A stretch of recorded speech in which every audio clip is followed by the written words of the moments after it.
Welcome to Flashreel number 5 of July 31st, 2014, where we discuss the most important video game news, rumors, events, and leaks of the past week. Koei Tecmo announced a merger with its former Nagano-based subsidiary Gust in a press release this week. The developer of the Altair series and the upcoming Arno Surge will be incorporated into Koei Tecmo on October 1st.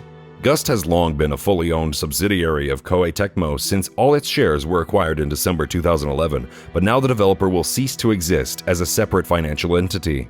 Fully merged into its parent, the Gust brand and the development department will still be kept alive and fully functional. Koei Tecmo cited more efficient sharing of technology and development of games, a focus on developing new IP, and on using existing IP effectively as the reason for the merger. Koei Tecmo also seems to be following the lead of Sony and EA, with the emergence of new home console platforms and sustainable growth on the mobile field were also mentioned as factors in the decision. Besides developing new intellectual property, Gust's development studio will still be fully dedicated to developing and expanding its existing IP, the press release claimed. EA released The Sims 2 Ultimate Collection on the Origin platform this week, which at first was available for free to every account with a registered copy of The Sims 2 and later expanded to all Origin users because of high demand. Unfortunately, what EA failed to communicate to their customers was the addition of the SecuROM copy protection and DRM software to the game. In the past, SecuROM created controversies due to its many incompatibilities and key or activation problems.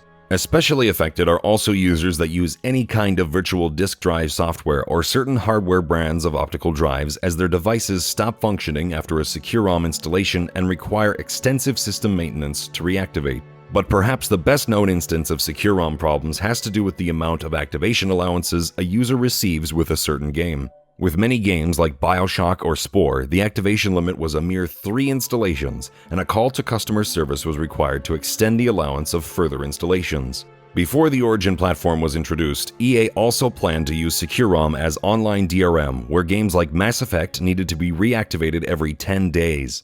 However, this plan was scrapped due to major consumer backlash. The hidden edition of SecuROM by EA is a repeat offense, as the copy of Dragon Age 2 also included a hidden version of the DRM software, as reported by the consumer advocacy group Reclaim Your Game, although the company denied its existence at the time. Viewers affected by problems caused by the software can follow the displayed link to Reclaim Your Game's website, with instructions to remove SecuROM safely from their computer. Several weeks ago, a Gamasutra report claimed that over a quarter of YouTubers admit to being paid to cover specific titles.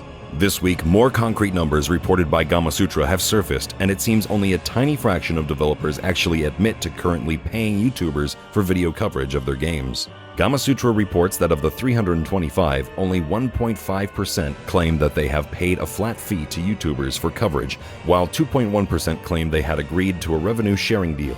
However, 19.1% of the respondents said they are considering paying a flat fee for coverage in the future, while 11.6% would consider a revenue sharing agreement. Furthermore, 14.7% reckon they've been asked for a flat fee for coverage and 13.6% for a revenue share. Yogscast has previously confirmed that it has entered into a revenue sharing deal with the developers of the PC title Space Engineers, and the Gamasutra report is carrying a copy of Yogscast's standardized non-disclosure agreement that parties must sign to participate. Interestingly, 4.7% of developers said they had paid for written press coverage of their titles, and 13.9% would consider doing so in the future. Incredibly, 29% have been asked to pay for traditional written press coverage, far more than for video coverage. Of course, these numbers are self-reported and do not necessarily reflect the actual state of affairs, but with NDAs being signed, we might never know the true state of paid coverage and reviews. This week in Crytek news, Crytek has released a statement acknowledging the recent rumors surrounding the company's financial issues. As previously reported by Flashreel, Crytek was in a world of trouble with projects being cancelled and staff leaving the company. This week, a Crytek representative provided games industry with a statement addressing the firm's recent financial woes, including allegedly missing payroll and considering bankruptcy. The company admits that it had been in a transitional phase from developer to online publisher, but has since secured adequate capital for the long term. Crytek's note also stated that it wouldn't comment any more about developments and progress in regards to the company. Considering their transition to online publishing, key staff leaving, bad sales on Crytek's technology front, and the generally unfavorable press these stories have garnered, the company's future seems less certain than the statement might suggest. GameSeek UK has listed Grand Theft Auto 5 on next-gen platforms and for PC for November 7th. This information is supported by an earlier rumor from Danish retailer Coolshop, which dated the release for the 14th of November. At this point in time, November 14th seems more likely, as Call of Duty Advanced Warfare will be released on November 4th, and it would be prudent to expect that Rockstar does not wish to directly compete with this year's Activision offering. However, both dates point towards a Friday in November, which is the standard date for major game releases in Europe, making this posting quite credible. This is it for Flashreel this week. Subscribe to our channel for more news, reviews, and editorials, or follow us on Twitter to get the latest updates.